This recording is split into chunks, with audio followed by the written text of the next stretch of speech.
So this is Hader Institute. It's Cert IV module CHCAOD 006 and the Cert IV AOD, alcohol and other drugs. So we'll just go through the acknowledgement of country. In the spirit of reconciliation, Hader Institute of Education acknowledges the traditional custodians of country throughout Australia and their connections to land, sea, and community. We recognise Aboriginal and Torres Strait Islander people as the first inhabitants of this nation and the traditional custodians of the land on which we work, live, and study. We express our gratitude for the sharing of this land, our sorrow for the personal, spiritual, and cultural costs of that sharing, and hope that we may move forward together in harmony and in the spirit of healing. We pay our respect to all First Nation people and acknowledge elders past, present, and emerging. So, welcome everyone. And if you're in the class, cameras on, please, just so that we can see each other and be respect for each other so that we know that what we're doing. Microphones mute, microphones on mute, or microphones off, just so that we don't hear everyone's dogs and children and everything all going into one. Class breaks, 7 o'clock and 8 o'clock, 10 minutes each, should be perfectly fine. Class participation, when we're talking or interacting or discussing, there's the little icon underneath for putting your hand up, just one at a time so we can get through everyone. And respectful relationships, be mindful and kind with your words and respect the opinion of others. We're all learners and in this together. Yeah, it's true. So just being aware of everyone. With that, no smoking or vaping. We wouldn't, if we were in a classroom together, we wouldn't be doing it. Wouldn't be allowed now, really, in a public classroom. But also because it might trigger somebody else, so we wouldn't want to do that. So no smoking, vaping, no schooners, stubbies, anything else.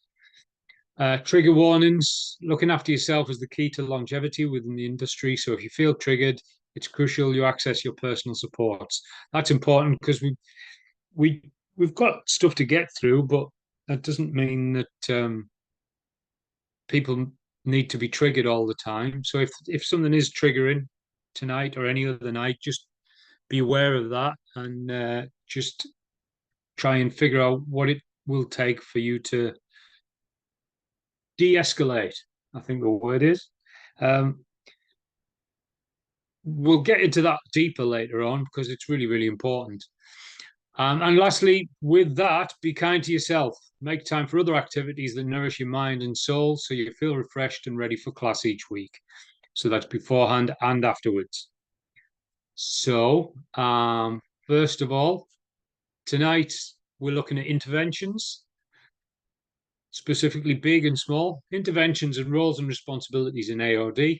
So by the end of this session, you will understand motivational interviewing, cognitive behavior therapy, detoxification, and relapse prevention. Big words, but they're massive. They're almost tools, some of them. Like we talked about a toolbox a few weeks ago with different,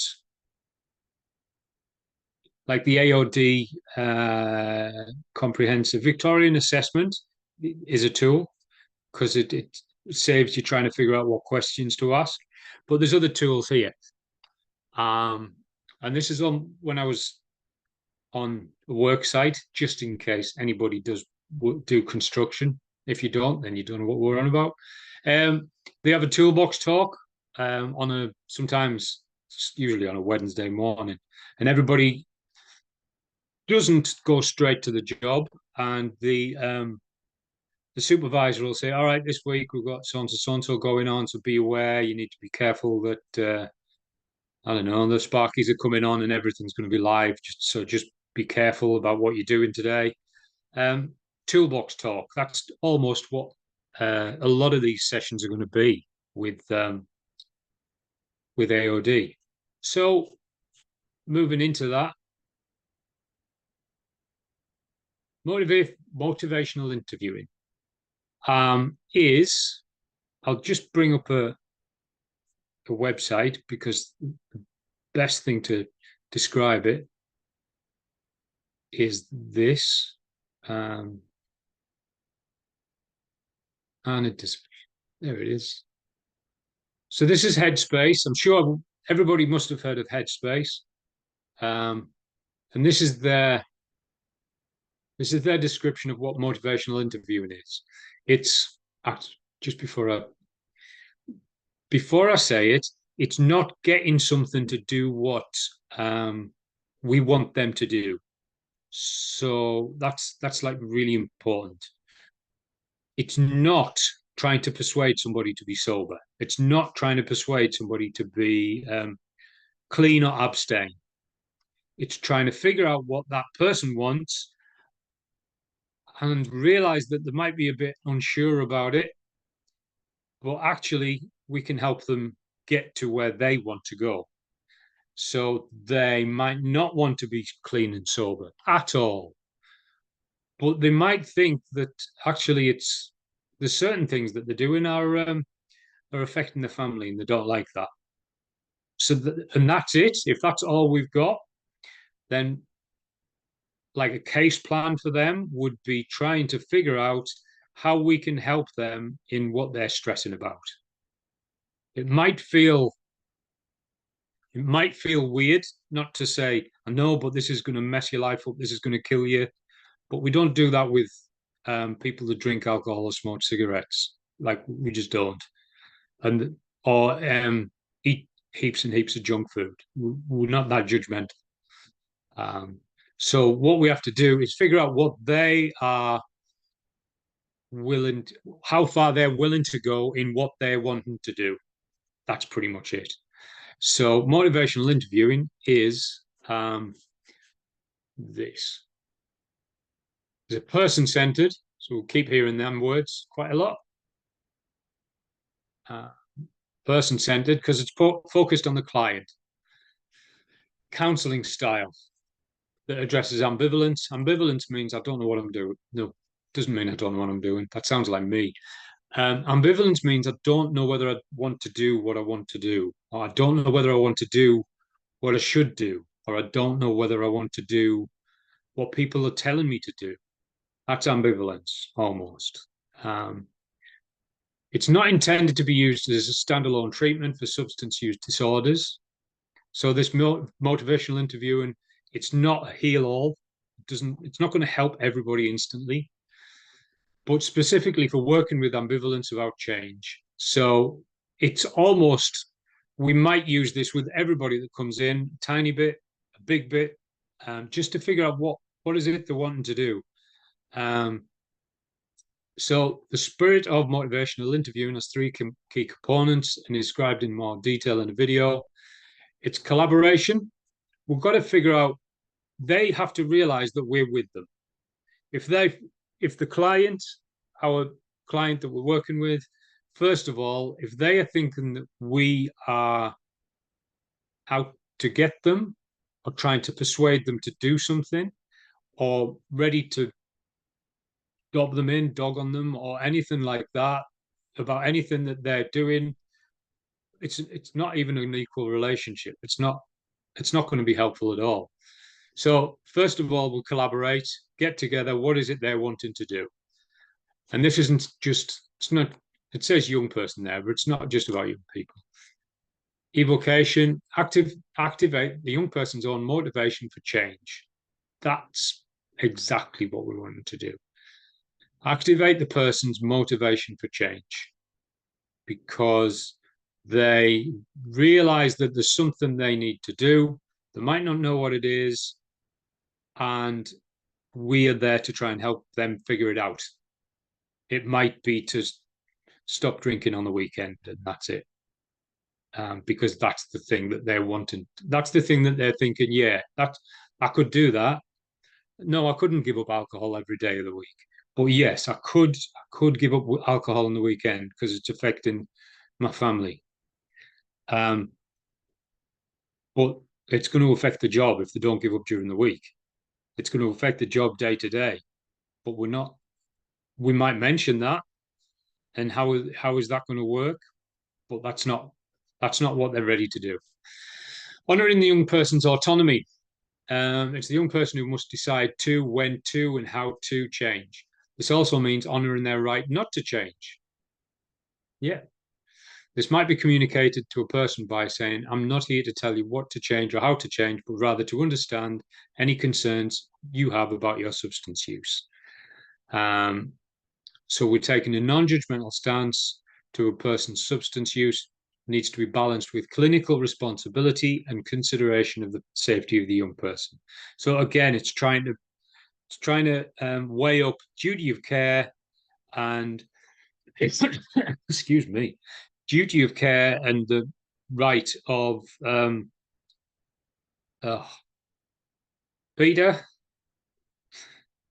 duty of care and the right of what is it? I've lost. It's gone out of my head. Talk about it all the time. Somebody help me out. This might be a trick. I might actually know the answer, but I'm just waiting for you to prompt me. The right of responsibilities. That's it. Yes. Thank you. I'm going back to sleep now. The right to live a dangerous life is, yeah, that's right.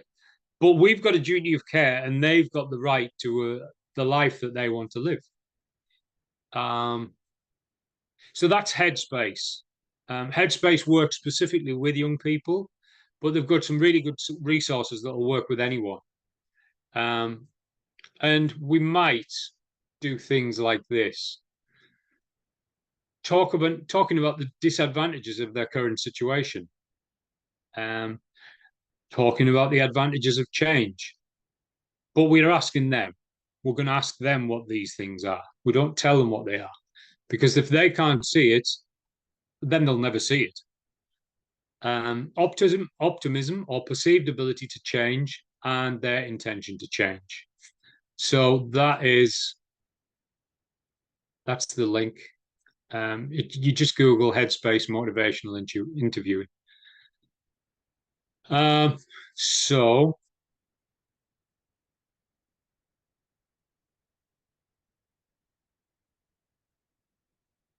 assessing the person's readiness to change their behavior, using collaboration rather than confrontation. It's almost as if we would be really good at this if we were really good at persuading or manipulating people. If we could manipulate people to health and manipulate people into thinking that being sober is going to be good for them, then eventually they'll realize, and it's all they've realized is that we've manipulated them or we've persuaded them that our way of thinking is better. And then when they realize, they go back to something that they want to do. So we have to figure out what they want to do and help them run with that. So encouraging self-direction and autonomy. So we've got active listening. Active listening is, if you do it a lot, it sounds patronizing. And if you do it with someone that you're close to, they might hate it. But it's repeating back what you think they've said. It's great a little bit, but to dip into it is really helpful and say, okay, so what I heard you say there is whatever, because it's not me saying, well, you've just told me that so and so, so and so, so and so, and they didn't say that. That's not what they said. So it's better if I say, okay, what I heard you say there is this. And they might have said something wrong and they didn't mean to. So when I say what I heard you say is this, then they say, no, I didn't mean that. I mean this.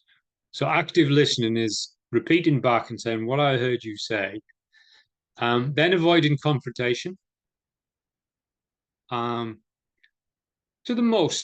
the biggest, largest extent, we don't want to hit them with confrontation all the time. but sometimes they might need to confront something.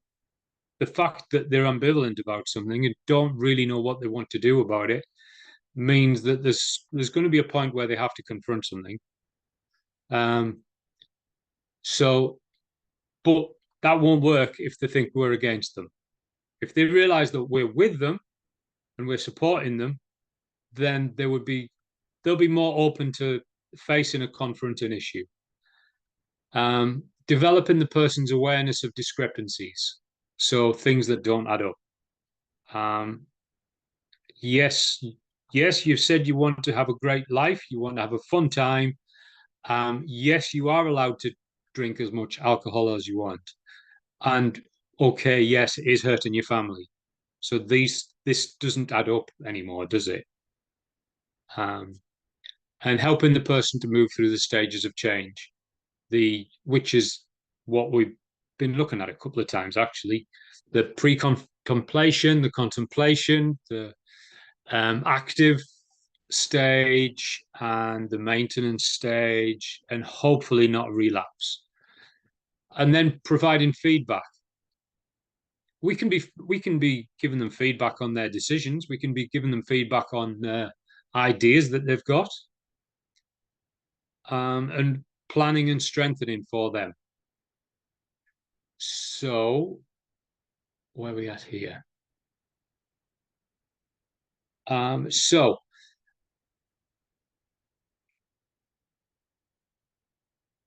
for the Headspace website, heaps of stuff there. You don't have to do it now, but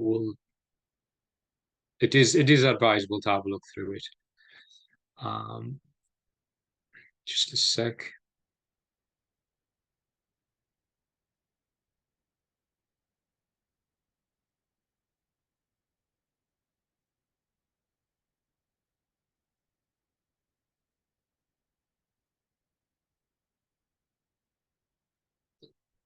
I've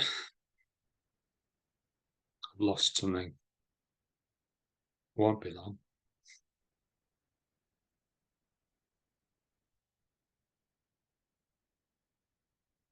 Okay, I'll put a 7-minute video in the chat, or the link in the chat anyway.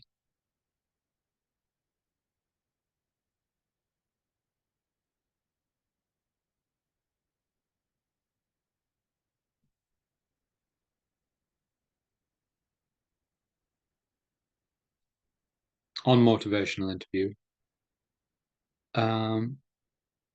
Let me just see if this works. So, yes. So, click on the link, watch it on your own screen, and this is what you should get. Might not be this ad, but it's motivational interview and resistance to change, specifically about alcohol. And we'll get back at 25 past, actually, it's just after, about 26 past 6.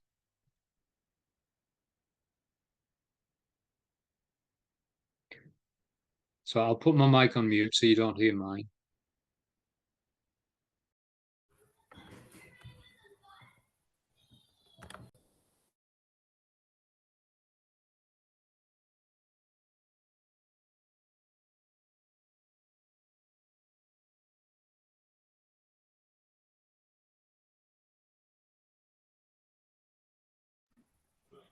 Hey, where's the link?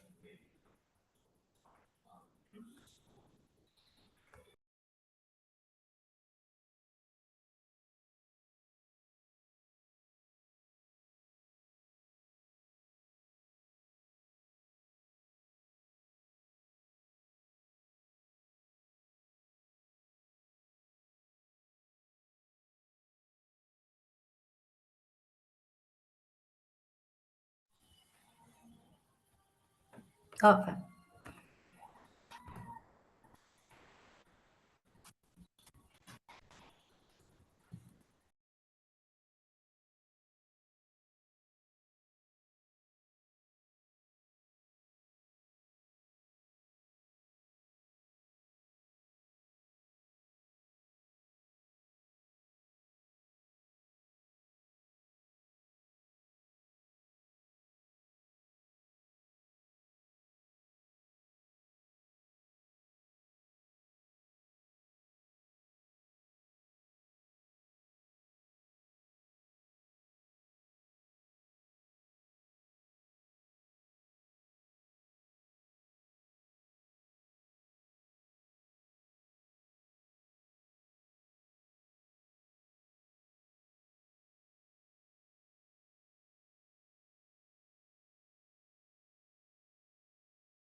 So in the video, the nurse was doing the active listening.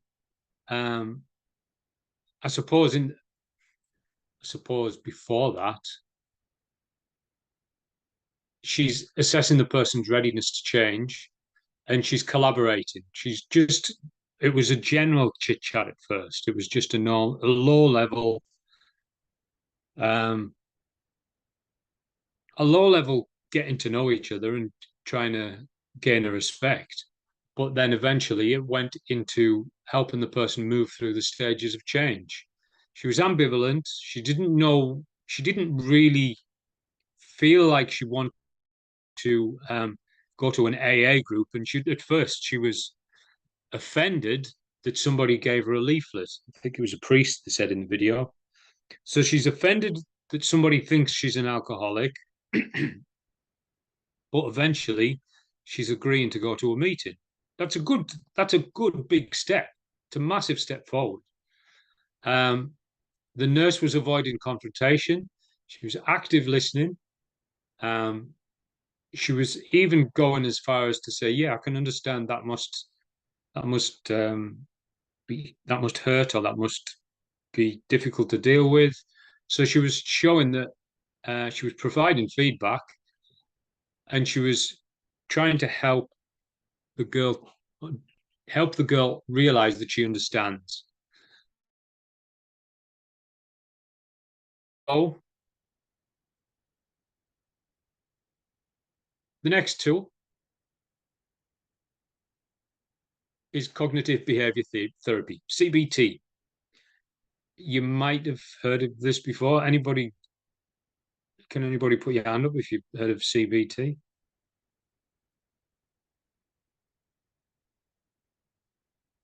Yeah. All right, a couple. Yeah. So CBT is another way of talking. In many ways, it's another way of discussing something with somebody. Joe's got two hands up. Is that a Mexican wave, Joe? So CBT, it's realizing that these things are all linked. Scientists can't tell us which of these things start and which of these things are the finisher. Like a feeling influences our behavior and our thoughts. Thoughts influence our behavior and feelings. Our behavior influences our feelings and thoughts. So nobody can tell us which one starts the other. It's just that they all affect each other. Thoughts create feelings, feelings create behavior, behavior creates thoughts. So an example might be I'm walking down the street, and so behavior walking down the street. I pass a shop. It's the shop I always go into when I want to buy either alcohol or half-price chocolate. So it's the behavior. I'm walking past the shop, and because I'm walking past the shop, I remember the shop. That this is where I go to buy chocolate. I wasn't planning on buying chocolate now, but this is where I usually go to buy it because it's cheaper than everywhere else. And that thought, well, it's cheaper than everywhere else, creates the feeling of it does taste good. It tastes really, really good. Oh, it's an ice cream shop. Oh, this is the one that does gelato half price or something. And once the behavior starts the thought kicks into the feeling, and you think, actually, yeah, I could do with one right now. And the feeling creates the behavior of turning into the shop straight away. So once we realize that they're all linked, then once we realize that they're all linked, if we can pull them apart, like when you're trying to untangle a piece of string and you're trying to pull it apart and you don't know whether there's one piece there or there's like 10 pieces, if you slowly separate them and pull them apart, you can disconnect point the thoughts, feelings, and behavior. So just because you're walking down the street and you pass that shop does not mean that that thought might come, because you might walk on the other side of the street. You might be on the phone at the same time. You might be talking to somebody that's with you at the same time. Or when you do get that thought does come, but you think, no, I haven't got time right now. I'm on the way to work, or I'm on the way to a friend's house. So I haven't got time to even get into this. So the thought does not have to create the feeling. But then once the feeling is there and the feeling comes, and you think again, actually, I don't have time. I really want that ice cream now. I really want it, but I don't have time. I'll be late for work, or I'll be late for going out. I can get it later. I've got some at home. So the feeling doesn't need to create the behavior, even though they are all linked. And detox, it's saying it's withdrawal, but it's two different things, really. Detoxification is getting all the toxins out of your body. People talk about detox for like detoxing all of the processed food in your body, and detoxing all of the stuff that we might be eating, or all of the sugars that have built up in our body, or all the processed fat that's in our bloodstream. People talk about detoxing that, but there's obviously a detoxification of our body for substance abuse as well. And if we're going into a detoxification, if that's alcohol or heroin, that could be a really, really dangerous, deadly withdrawal, where something horrible happens. It could be just a detoxification of caffeine withdrawal, and getting a headache, getting a bit grumpy. They'd be linked. So the physical dependence, the body gets accustomed to the presence of a substance. It's usually when some chemical or something invades our body, like a virus or bacteria, the body tries to shut it down straight away. And our body says, I don't like this. We need to get rid of it, get it out. And that could be like sneezing, it could be coughing, it could be going to the toilet, it could be vomiting. So the body wants to get a foreign substance out of the body if it doesn't belong there. But eventually, the body gets accustomed to it. So that would be physical dependence. The body sees that this amount of alcohol, it used to be quite a lot, but this same amount doesn't feel as much as anymore as it used to. But it's even more than we used to drink. Then psychological dependence, or the addiction, the person believes they need substance to function and feel normal. So the person believes they need the substance to function and feel normal. And obviously, if it's a physical dependence, they really do need that substance. Otherwise, it's going to give them a severe withdrawal. But the psychological dependence, like I need to smoke pot, otherwise I'm not calm anymore. And I get stressed out if I don't smoke pot. Or if I don't have a few beers at the pub, nobody will like me because I'm not fun. So the person believes that they need it just to be the person that they feel like they like, or that the person that the other people like. Withdrawal symptoms on low levels is cravings. I could really do with it right now. That's I haven't got it, but I really, really want it. Agitation. The more cravings get into us and build up, then agitation, frustration, stress gets higher and higher. And then over successive days, sleep disturbances. We'll wake up in the middle of the night a few times because our body is accustomed to it. And even though it might not be good for us, sleep gets disturbed. We're feeling frustrated because it's not in the body, because the body has started to blend it into what it needs.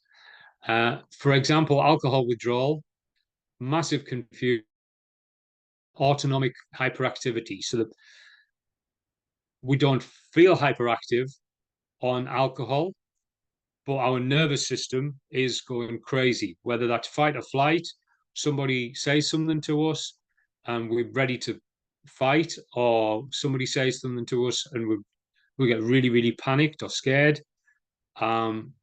So the mind's going crazy. So,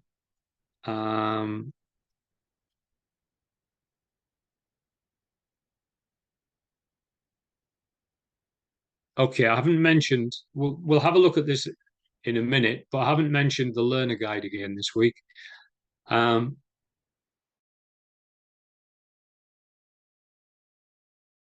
going to do a bit of research from this soon, but it is really, really helpful, so I'll keep it open. So back to the PowerPoint.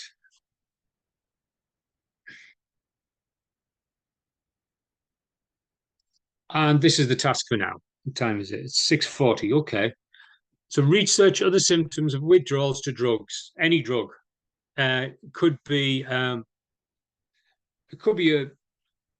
recreational substance. It could be a medicinal substance. It could be some kind of chemical or drug that we are more used to, like a legal substance. Could be anything at all. And I think I'll put you into two breakout rooms to do this.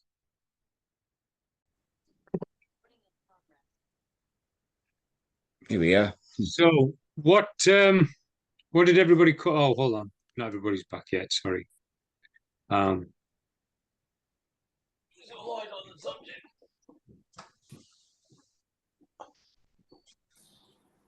Hello, Joan. Hi. We'll just wait. I'm sure there's one more, two more. They're on the way. I just wanted to say something. On the first lecture, the very first one, you asked everybody what kind of thing they'd do, what kind of thing would they put money into, to relax and stuff. And I didn't get to do that, but nobody said flying a kite. And I tell you what, I'll put money into going and getting a really good kite and flying my kite, and I'll go out of my way for that. So I just wanted to say that because nobody said that in that first lecture. Flying a kite's really fun. I've been flying a kite for years, like since I was tiny. Oh, I just went and bought a massive flamingo one, and I always take videos of it. But I've had the big cobra. That one's great when you get the cobra up, and I've got the massive flamingo now. But yeah, I've always taken my time, and I'll go for a long drive to go to the right spot, and I'll check my weather just to fly a kite, and I really enjoy it. And everyone thinks I'm a weirdo, but I don't care. No, that's amazing. That's fantastic. I'm inspired. Come out to Redcliffe. They have a kite festival every year out here. Yes, they do. Love it. Yeah, the big ones, big Chinese dragons and Wow, dogs and all sorts of things. Yeah. I can hoist it up without someone, so I'm good. I can go on my own. That's great. Withdrawal. Who's going to go first? Which group goes first? Yeah, we can go first. All right, Mark. Yeah. I mean, Joe had a good point. If she wants to elaborate on that, yeah, I'm happy with that. Oh, that's okay, Mark. You can say it if you like. I don't mind. I was just well, yeah, we sort of we all had the same sort of thoughts when we had a discussion and yeah, well, there's a lot of effects of and Alexis mentioned too, depression and all those sort of things, when you can withdraw from drugs or alcohol. And I mean, I sort of mentioned that with that, you seem a lot of people can be rosy one point in time, and then they disappear for a few days to recover and to get those dopamines back going and the serotonin levels or whatever. but they're the things that break up families and all that sort of stuff, because, and you know, all sorts of things, because you're just not happy if you don't have the drug or the alcohol or whatever you like. It's quite sad, because the most treasured things in life are there in front of your eyes, and you can't be happy. And there's a lot of people that don't understand those sort of. There's a bit of a stigma sort of thing. Is that right? But yeah, a lot of people. I think you talk about the mood swings, and where a person's they're not functioning for their family and not there to do the things because they don't feel the motivation to get out of bed in the morning, basically. Yeah, well, that's and they get into depression and possible other mental illness. I think we mentioned things like agoraphobia, social dysfunction, social intolerance, not going out to see people, not wanting to talk to people or associate with them, and being very withdrawn because they're not getting the high they're getting from the serotonin, and they look at ends up anger seems to give them more serotonin, so then they get very angry. Yeah, so they try to replace the drug. Yeah, I think it's got a lot to do with confidence, as well. You lose all your confidence in everything, I think. Sorry to interrupt. Yeah. The main thing is that Alexis, the main thing is what Joe mentioned at the very beginning is when you damage your brain, and you're unable to create that serotonin or the dopamine anymore, which is the science behind it, which is what I like. There's got to be something to fix that. Whether it's a natural way or whether it's down to the chemist. That's the main thing, is that you've damaged your brain, and now you've got to fix it. And sometimes you can't fix it, but you're never going to be the same once you've done it. But at least you can sit there and try and help people understand, maybe, on that level, that what Joe said it's exactly what it's all about. The serotonin and the dopamine is really, really important. It really is in our lives, I think, to be able to get that back, Yeah. Because we're all going to. What about the other group? Who was in the other group? Pete, Nicole, and Luke, was it? Oh, and Josh. Yeah, Josh. What did you research, or what did you come up with? Do you want to talk to me?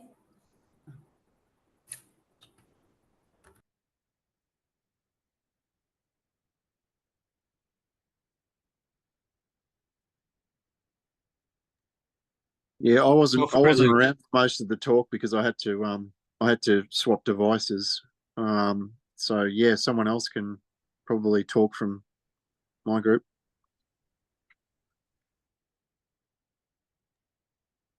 Yeah, well, I've got a sore throat, so I can't really talk. But I'm only joking. I just rabbited on about alcohol withdrawal, or the physical stuff. Now that basically that kind of goes away. If you want details on physical stuff, sure. But the mental stuff takes quite a while to come back, if it ever does. It's really interesting experience, actually. I thought it was going to be better, easier on the last time I did a detox. It wasn't. It was heaps worse. And I knew exactly what to expect and everything, but it's just next level. So yeah, not very fun times. But you got to do it, otherwise you die. I nearly died a fair bit. Because I was trying to just get off stuff without. The thing that, like, the question's asking about drugs and alcohol, but it's almost like a, I can't think of the right word, a teaser question. That it's asking drugs and alcohol, but they're the physical things, we can see them. It doesn't mention gambling, it doesn't mention any other addictions, but withdrawing from gambling, when you're trying not to gamble, and or you're trying not to do something that you are addicted to because you were getting a dopamine hit from it and it kept coming and it kept coming, but now you can't do that anymore, then that psychological dependence is still there. There's no physical thing like alcohol or heroin or opiates that take control of your body and say that they're not going to leave, or you could die if you don't use it. But it's a genuine addiction. And with anything that you can't see, it's hard to think that you could be addicted to it. Sorry, I'm saying you. I'm saying me. It's at first it's hard to think that you could get addicted to something that you can't see. Or you see your phone and you're addicted to it, but you don't think you're addicted. It's just something you do. Something you can't live without. It's just one of them things. Your mobile phone and social media, or anything else, buying things. People have genuine addictions to shopping, or genuine addictions to all sorts of stuff that gives them a dopamine hit.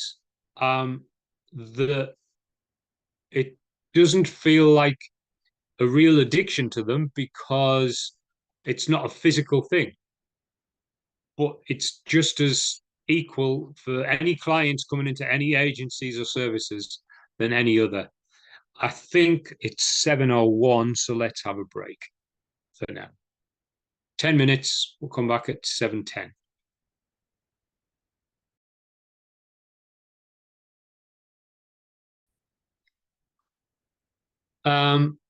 So relapse prevention, mentioning it a few times over the past couple of weeks.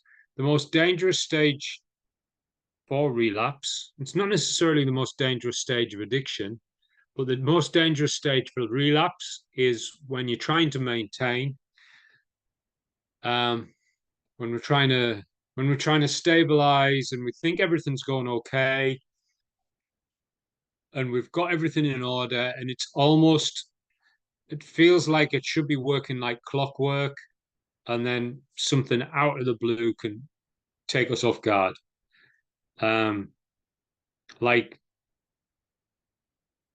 when we're focusing on a recovery for our life, we're then still not immune to like really tragic events, like parents dying or relationships ending, children doing what children do when they get to teenagers or adolescents, and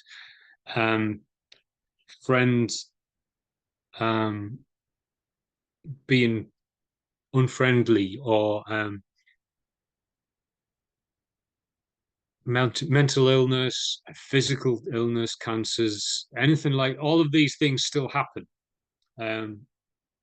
which is unfortunate, but it's how we deal with them that is going to help us stay on recovery. Because in the past, we might have turned to something specific. If anything horrible happens, I'm going to rush to that, pot, ice, coke, alcohol, because that's the easiest thing that I know how to do. And then when relapse is threatening, something's happened, so that's the only thing that I know how to do. That's how I deal with it. That's the easiest thing for me to know, so I'm just going to go back there. So it's hard to develop something else. It's hard to develop a different strategy for dealing with difficult times in life. In many ways, it's like this. What on earth is that? So we've got a tripwire trigger. It's a trigger. No thanks. So we've got this guy's walking person, could be a female, couldn't it? Could be a lady soldier. This person is walking through the bush. They don't see this thing that's going to go off right in front of them. This is the trigger here, and this is the event, I guess. When life is just going on normally, and we're not seeing what's around the corner, we're literally all right, Luke. Am I not sharing screen? No, I'm not sharing screen. You got to tell me, because I might waffle on for the next hour and like you don't even know what I'm talking about. I haven't seen you share the screen at all. Have you been sharing it previously as well? I mean, don't say that, Pete, please. well, sorry. Right. Anyway, so we've got somebody walking through the forest. There's a tripwire here, a trigger, and a massive event that's going to go off in front of them because they didn't see it was coming. And when we're going through life and we don't see a trigger that's there, that's, if you know what to look for, if you know what to look for, then it's obvious. But if you don't know how to spot it, it's not obvious at all, and it's hidden, it's secret, it's nobody else can see it. Sometimes other people can see our triggers and we can't see them. But this trigger is going to set something off, and because we didn't see the trigger, there's going to be some crisis going to happen, unfortunately. So with triggers, I mentioned emotional triggers last week, but this is a description of them. The blast and the blast and the halt. Yes, go for it, Alexis. I just wanted to share. I just realized on my own, and it took me a long time, that a trigger of mine is looking through my old photos. So if I wanted to show somebody a photo, and I'd go through my old photos, and I've just realized that's what's been triggering me. Is every time I go to show someone a photo and I look through my photos, there'll be photos of when I was homeless, or photos of from when, and that's been my trigger. And I don't think anyone else can notice that one but me. But yeah, I just wanted to share that with you. That was just something that I wouldn't even thought of would have been a trigger, but it clearly is. Yeah. Great point. Thanks, Alex. Yeah. It'd be great to get into it a bit more and use Alexis as an example, but we can't. So what are triggers? Triggers are things that set off certain things. What is a trigger warning?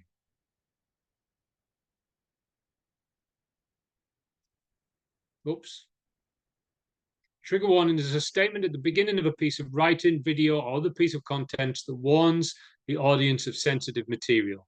So like in rehab, new people in rehab didn't know how to take it, but there was certain, like TV was censored to basically the news and anything that's PG. So you couldn't, just in case there was any triggers in any of the movies. A lot of used to complain that, well, why can't we watch, like, it's a 15 movie and I'm 25 or I'm 35. Why can't I watch this 15 movie? It's because there's triggers in it. Like, as time got on and once people had been in for a while, they realized that, yeah, obviously. But a lot of people's favorite movies are dramatic and there's some crazy scenes in them, and the 15 or the 18 or the R-rated because of the storyline. But there's quite a lot of potential triggers in there that when we face up to the honesty of it and think, I probably shouldn't watch that because of what's in it. It might be one scene where somebody's really enjoying a whiskey, and that's not good for me. I really shouldn't watch that. Or a few of the guys got wise to realizing that even on the news, so we're watching the news sometimes, and it shows drug paraphernalia coming on because they're talking about drug addiction, or they're talking about government policy, and the drug paraphernalia comes on the screen, and people jump up and walk out and say, I can't watch this. This is not good for me. Because they're suddenly triggered and they're suddenly realizing this has taken me to a place that I really don't want to go to. Once we realize that, that's a massive step that, like, this is really helpful. It's helpful to realize that this is triggering me, whether it's Alexis in her photos and thinking, putting parameters and boundaries around it and thinking, okay, if I'm going to do this, if I'm going to watch this, if I'm going to do that, then I need somebody healthy with me to go through, just to be with me while I'm doing this. Yes, Alexis. Yeah. Do you believe that music could be a trigger as well? Yeah, music is a trigger, definitely. Yeah, okay. Yeah, because definitely songs that are like listening to, you know, Tupac songs or, you know, drinking Hennessy and stuff wouldn't really, yeah. Because music is the background of a lot of our events in life. So, like, whether it's me and my ex's favorite song, or me and my ex's favorite songs, if we start listening to them, then it's going to trigger us to go to a certain, maybe negative place. Certain songs were played while we were drinking. Certain songs were played while we were preparing some drugs, or certain songs were playing while we were, doing certain other things that really take us back there, and we don't want to go back there. So music is a trigger. So first of all, memorizing your reaction. Every emotion has an accompanying physical sensation. When you're upset, you'll likely feel it in your stomach, chest, or neck. Your mind may go blank, or you may have any of the other above mentioned symptoms. So it's not just the emotion. So last week the emotions were boredom, loneliness, anger, anxious, and tired, and there was hungry as well. So they're the emotions, but the feelings in our body, the feelings of being stressed or not in the stomach, or panic as well, is quite often, oh my gosh, no, I didn't want to feel like this. I thought I was recovering. Panic quite often. Take a break. It's never a good idea to respond immediately when you're feeling triggered. Take time away from the situation to process your emotional response. So that is on betterup.com. It's a blog. That's good for emotional triggers. And the other triggers, pretty much what Alexis was on about. Come on then.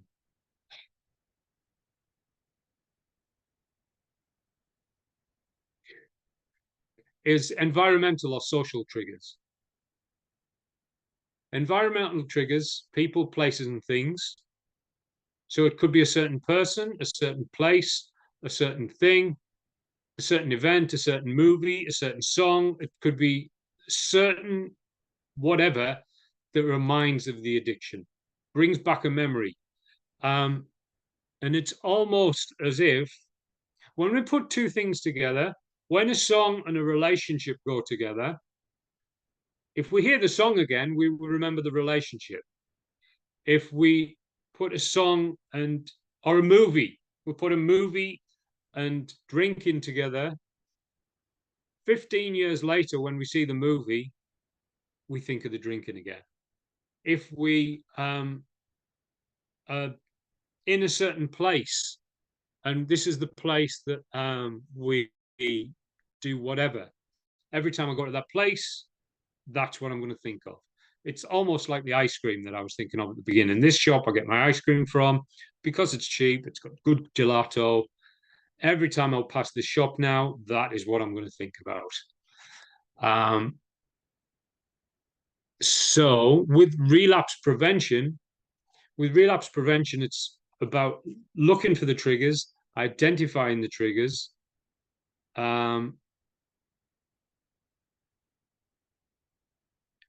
and last week we looked at a relapse prevention plan. I'll just bring that up.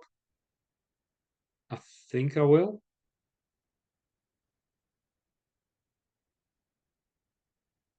Yes, I will.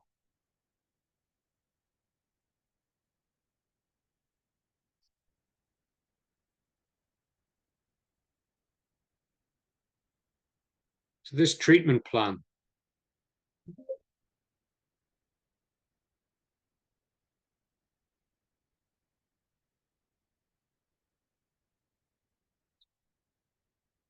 Somebody's got to be very honest about filling this in. Like if somebody's ambivalent, genuinely ambivalent, and they're not really sure about what they want in life, or they're not really sure about what they're wanting from recovery or health, then it's not going to make much sense and it's not going to help them a lot. But if somebody's honest enough to say, yeah, these are my triggers, this is how I feel when I think these things, and these are the things that could probably upset me and ruin my life, then thinking about them as high risk situations, what would they be? Whether it's seeing a certain person, it said people, places, and things. So it could be going to a certain place, could be seeing a certain person, it could be finding a certain thing in the bedroom that you didn't know you still had, but now you've just found it again and you thought you'd got rid of all that stuff. So these high risk situations, it's remembering that there will be high risk situations. They are there and they're coming.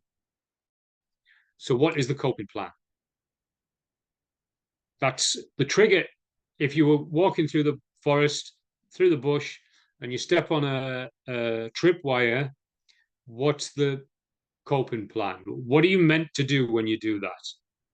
I'm not in the military, so they would be able to tell you what you meant to do in them situations. But these, if you're at a barbecue and somebody's bringing a load of beer, first of all, should you have been at the barbecue? If the answer is yes, then what's the coping strategy that you've got in place? This is almost like the conversation that the girl was having with the nurse. Why is it that you want to stay sober? What is it that's promoting your healthy life? And the young girl mentioned her partner. So remembering the reason for not triggering the addiction. Some ways to cope. Actions I can take to cope when I notice a warning signal or find myself in a high-risk situation where I might use. Trying to find them as many as possible. And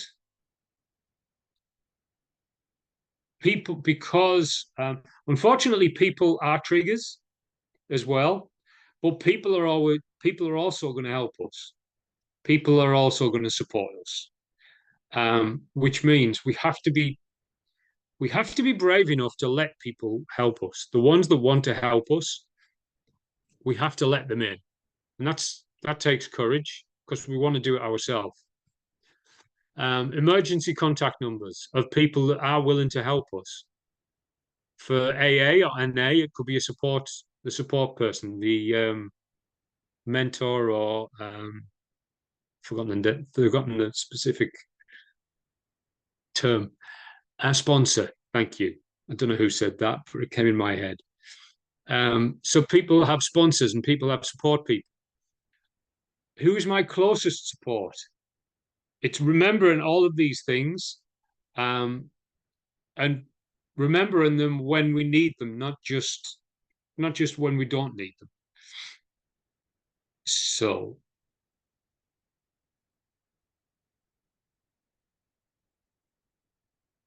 back to the PowerPoint.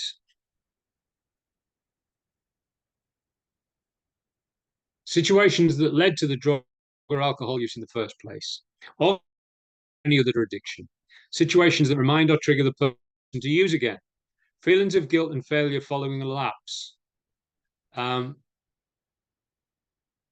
This is important. Just because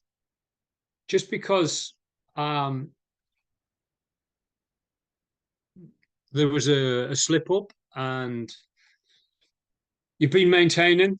Maintenance has been going on for a long, long time, and something happened, and triggers came. Somebody used whatever it was. The guilt that can come with that, and feeling like a failure, feeling ashamed, if everybody knows what they're going to say, that's not relapse. That's just a slip up. That's a mistake. That's genuinely just a one-off. That doesn't mean the life of addiction has come back. And a lot of people, when they come into the offices and come into your services or agencies, because they've made a mistake, they think they're going back down the road to hell on whichever addiction that they were in, or they've swapped and made a new one. But that's not necessarily the way it works. Just one slip up doesn't mean it's a new habit. So also underlying physical or mental health issues. Moving on. I guess this is a plug for an advert for this podcast. I'll show you what it is, because I haven't really got time to listen to it now. But it is for you to listen to in your own time for like homework type thing. Rewire Your Brain for with Addiction specialist Erica Spiegelman. Self-described recovering alcoholic who chose to become a certified drug and alcohol counselor. When she stopped drinking, she learned that she needed to learn some new skills to aid her recovery. I haven't listened to it. I've heard her before. She is very good. I just haven't listened to this one. It's 38 minutes long. It will be good. What she's talking about, I've got in a 2-minute video instead. So I'll give you that. And that is here. It's called neuroplasticity. That's it on YouTube. Because in the past, or when I was young, even, if you damage your brain, science was telling you that your brain is your most important organ. So if you damage it, you're going to be really hard pressed to fix it. That's not the way it works. Just in the past 10, 15 years, neuroplasticity, this word, means that the brain is healable, moldable, almost like rubber or plastic that you can it can heal itself. That's what it's for. All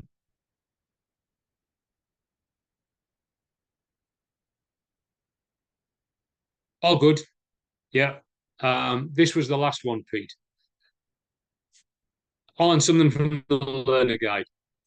So I'll put this clip into the chat.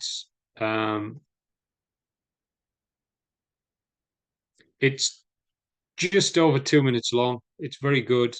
So click on the link. Make sure you're on mute. And it's 7:32. So we'll come back at 7:35 after you've watched it.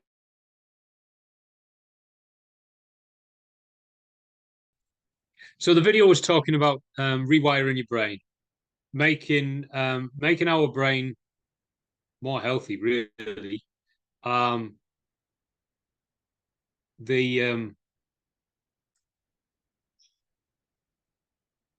Excuse me.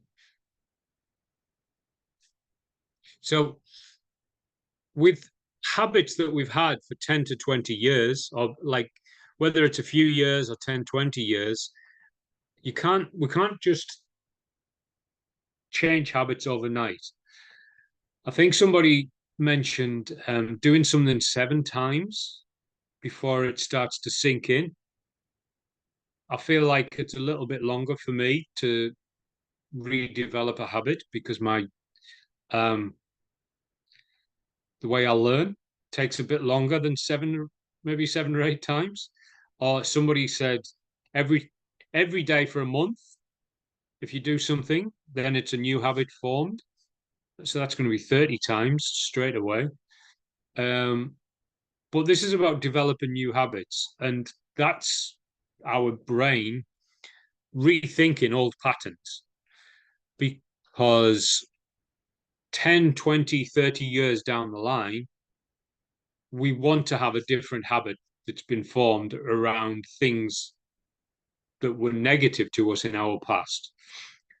The problem is that once we've put a place to do a certain thing, if somebody calls us a certain word, then we instantly arc up and fire off. We want to change our brain, and we want to act differently, and then eventually we do act differently, and it's all fine. In a few months, a few years' time, if somebody says that word, we can still remember how we used to respond, and given the right situation, we probably will go back there. But we've now got a new habit and a new way of doing something. So that new habit then takes over. It's just that it takes work to develop new habits. It took a lot of work to develop an addiction. Some people don't realize that. It took a heck of a lot of work to develop an addiction in the first place, whether that was over months or years, a lot of money that went into it, a lot of time that went into it, which means it's going to take a lot of effort and time, money sometimes as well, to change that habit into a healthy life. But it's worth it, obviously. So back to the PowerPoint. That was the rewiring your brain. This is intervention now. An intervention is jumping in the way of something, trying to get in the way of something that might be bad. So it might be stopping somebody doing something that they're going to regret. It might be trying to help somebody realize that they're going to do something that they regret. So we're intervening, we're having an intervention in the middle of a crisis. Use active listening skills. That nurse did really, really well. It's showing what active listening is, if you can remember. So in the middle of a crisis intervention, using active listening skills, refer the person to external services, which is what she did. If it's a real severe crisis, then we're going to call emergency services as well.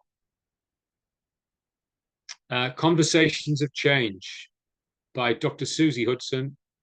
We're not going to have time to look at that, but that is something to look at for your assessment. Come on.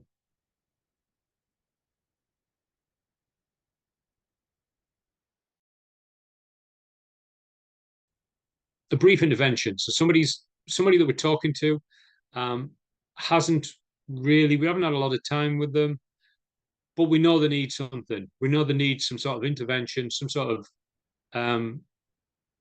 referral.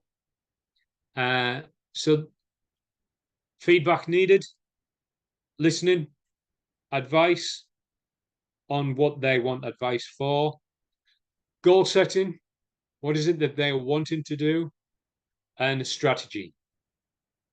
So all of these things, it takes a skill to get all of these things from the client, from the person, because we can give them feedback and we can give them advice and we can tell them what goals they need to have, and we can give them a strategy on how to fulfill all of that. But if they're not ready or they haven't come up with any of that, it's not going to work. They're not going to do it. So it's about listening, giving them feedback about what we think they've heard, giving advice on how the best way to do what they want to do is, helping them set goals to do it, and then a strategy. We might not be strategic thinkers and we might struggle at thinking about strategy, but over time, trying to be strategic with somebody, it flows. So a brief intervention would be ask, assess, advise, and agree, assist, and arrange. And in a way, we're not manipulating them, we're not persuading them, we're even agreeing with them.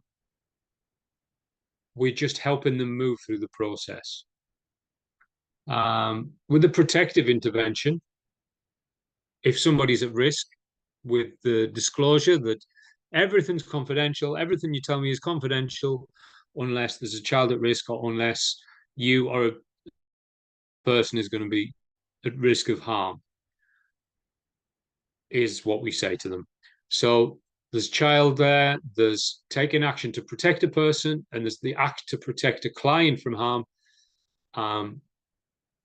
And then eventually all the way to restraining or arranging involuntary admission to detox, to therapeutic center, to the hospital.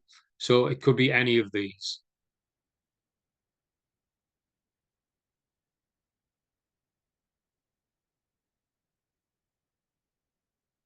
I'm sure there was another video. No, there wasn't. It was some research. So we've got research to do.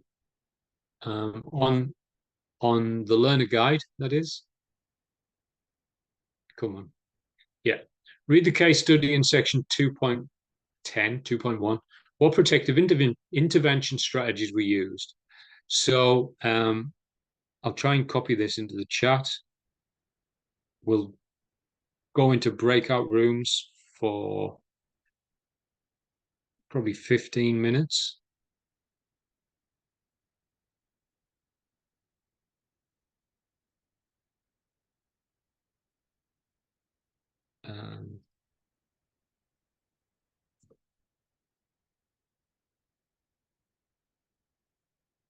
That hasn't copied.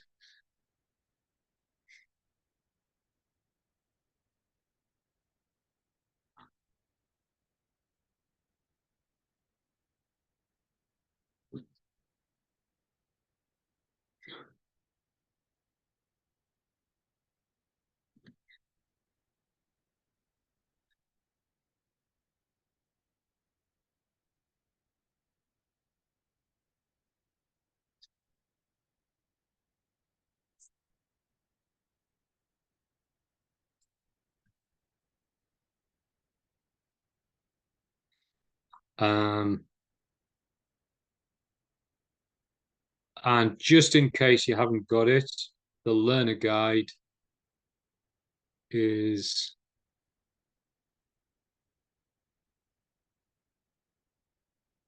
here. Protective intervention. Talking about John and Inga. Protective intervention is a term used more commonly in the context of child protection. Can you see the screen?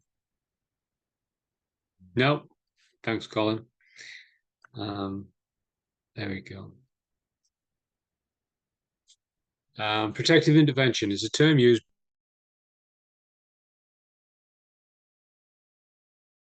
protect a person, example, a child who's vulnerable and risk of harm. In the context of AOD services, you might be required to act to protect a client from harm. For example, a person who is intoxicated to the extent of being at risk to themselves and others. This can be tricky as it may involve restraining the person in some way or arranging an involuntary admission to a hospital, residential AOD treatment program, or other place of safety. So, you've read it. What did you guys come up with?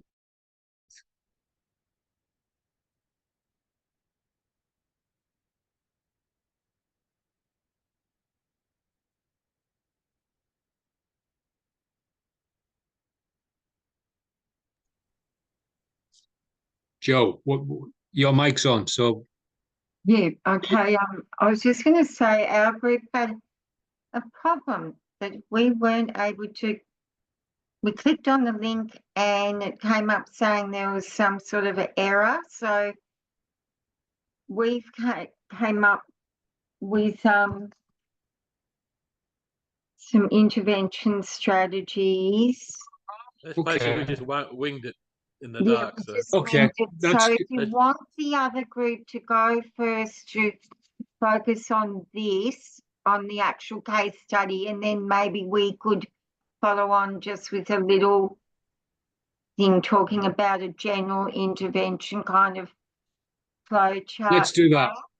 Yeah. Okay. What's the other group? Who did the other group manage to get it or not? Mark, were you in the other group? Or Luke? No, I was with Joe. I was with Joe. Oh, okay. I didn't get the link. I couldn't Okay. get it to come up either. Okay. Luke, Yeah. did Luke up? Is Pete still here? I don't think he is. Luke, did you manage to get it? I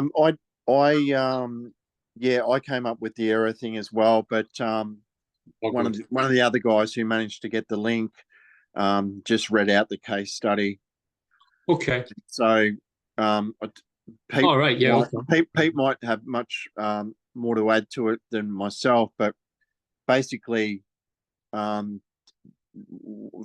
our point of view, it was a textbook, like a textbook intervention. You know, in regards to following health and safety policy and procedure, and follow up.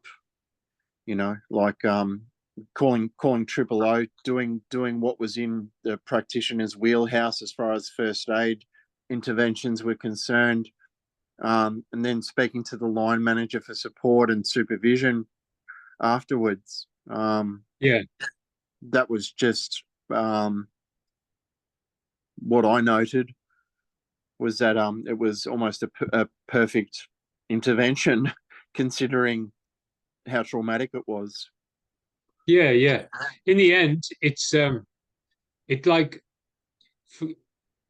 we have to detach the fact that she's that we know she's intoxicated for a start in many ways, and just go straight into living in the solution. Yeah, that's right. But obviously she is intoxicated, so we're not going to be able to bring her around. So we have to call 000. That's it. So it's bearing in mind that she's intoxicated, but in the end, it's just a first aid situation. So for the other group, in this case, Dwayne, she wouldn't be able to give consent because she's not conscious too. So you have to proceed with first aid under that circumstance. Yeah. So you're going to call an ambulance, whether she would want one or not. You're going to do it. Yeah.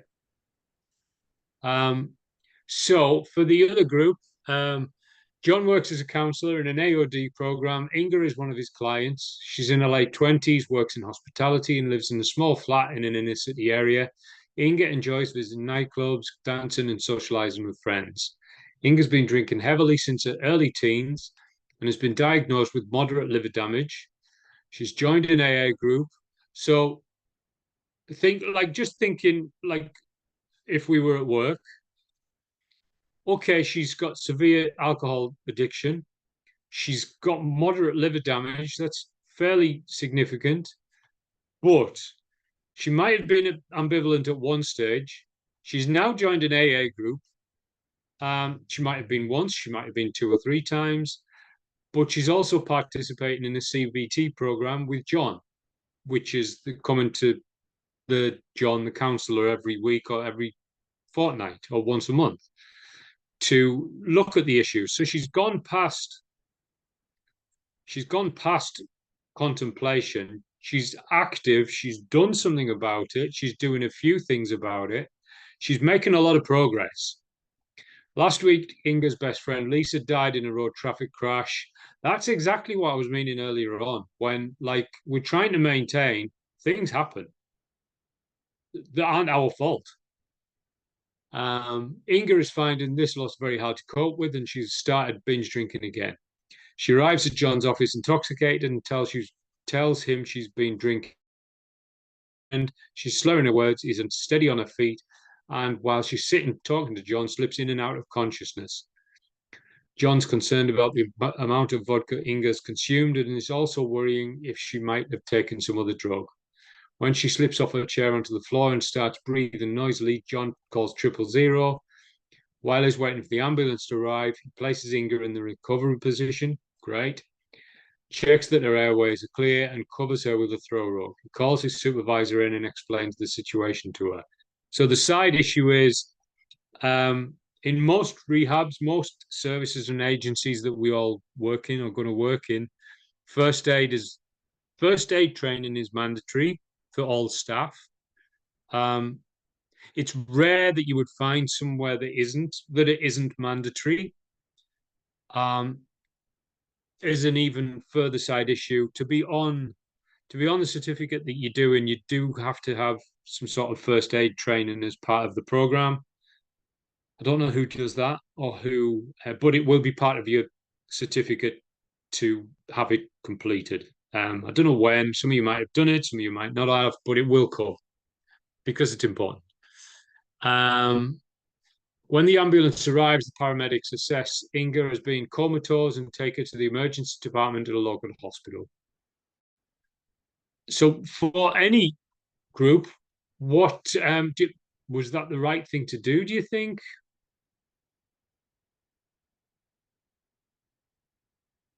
We've talked a lot about dignity of risk is the thing that I couldn't think of earlier. Dignity of risk. She's allowed to make her own decisions. She's allowed to have her own dangerous life if she wants to.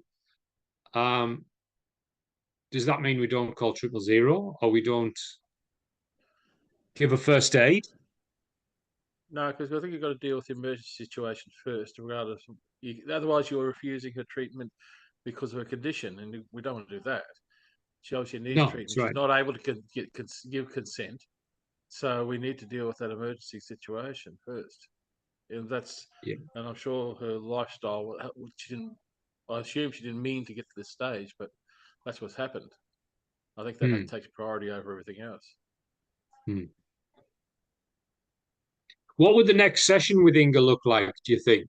If you were John, because she's going to feel very ashamed at what she's done, and trying to get her back into the office might be very difficult. But if she comes back, what's going to be the next session all about? What would be said if you were John? Anyone? And one at a time. Go on, John. Colin.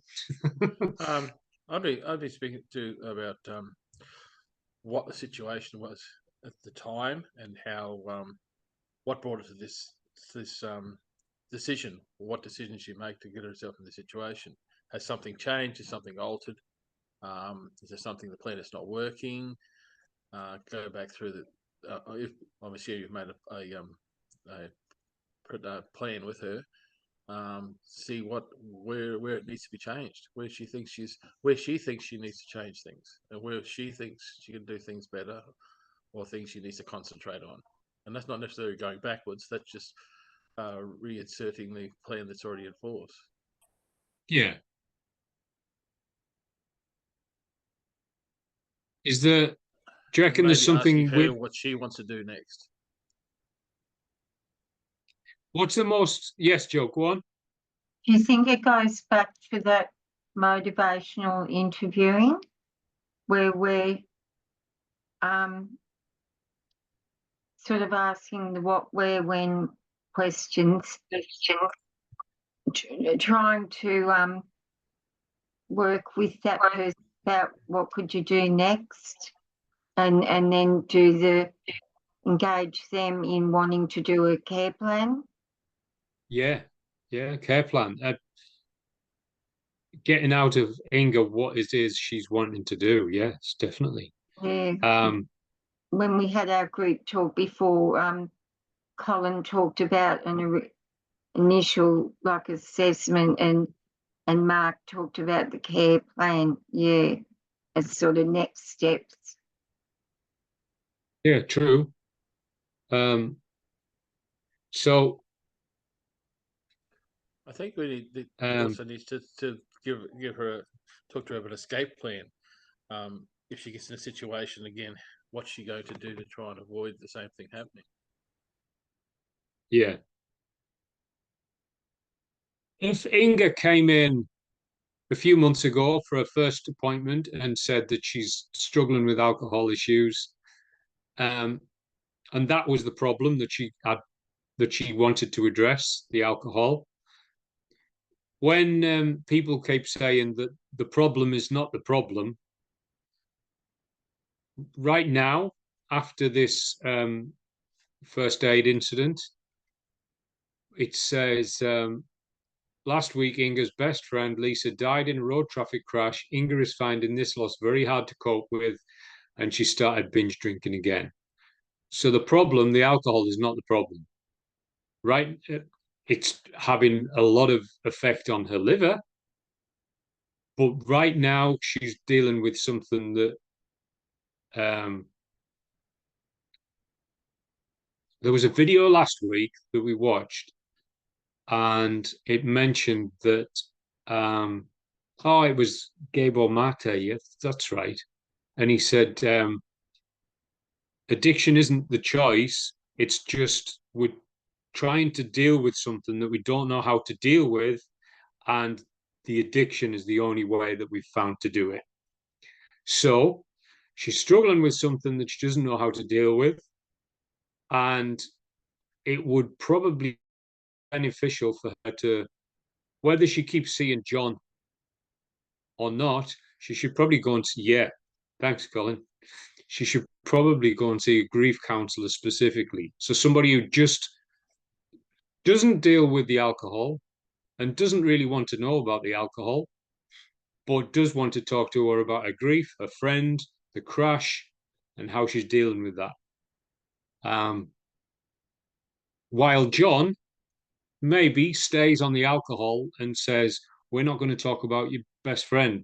We're not even going to mention it here. We're just going to talk about the alcohol and make our plans and our safety plans, while Inga goes off to see this grief counselor, which is going to be very hard to do. Like if Inga does go off and see a grief counselor about talking about a best friend who died in a car crash just last week, that's going to be massive if she goes to do it. So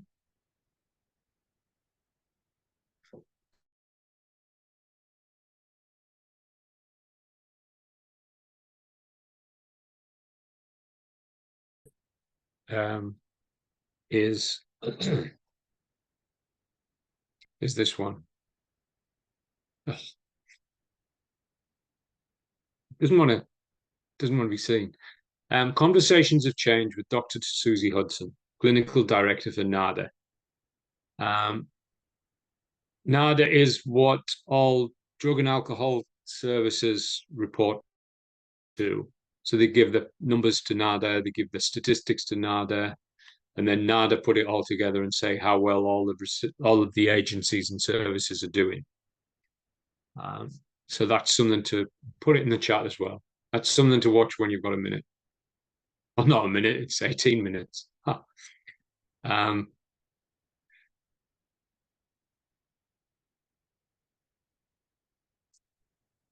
There you go. Okay, so that's pretty much it for this week. This is the third week of the 4 of services for alcohol and other drugs. Next week is session 4, the last one, and then we move on to another one. I can't remember what it is. But yeah, great. Lots covered.